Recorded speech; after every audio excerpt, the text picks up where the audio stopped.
Poutine a dit « Celui qui sera leader en intelligence artificielle sera le maître du monde ». Vous voyez bien que nous sommes sous domination complète des géants du numérique américain. Il faut qu'on se réveille. Notre stratégie a échoué.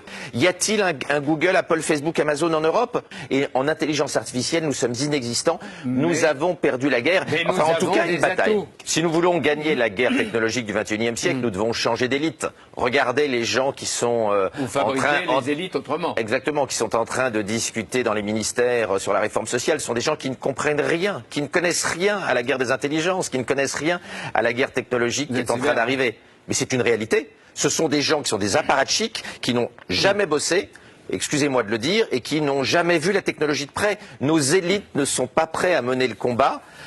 En Chine aujourd'hui, au gouvernement, il n'y a que des ingénieurs et des entrepreneurs, quoi qu'on pense du régime chinois. Nous avons des apparatchiks, des gens qui font de la politique depuis qu'ils sont au berceau. Il faut remettre des ingénieurs au pouvoir, comme il y en avait sous De Gaulle, comme il y en avait sous Giscard. Mais qu'est-ce qu'on peut faire?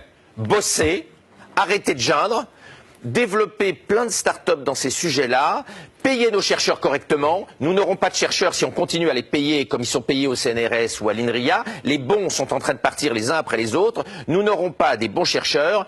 Vous savez combien gagne un très bon spécialiste de l'intelligence artificielle dans la Silicon Valley?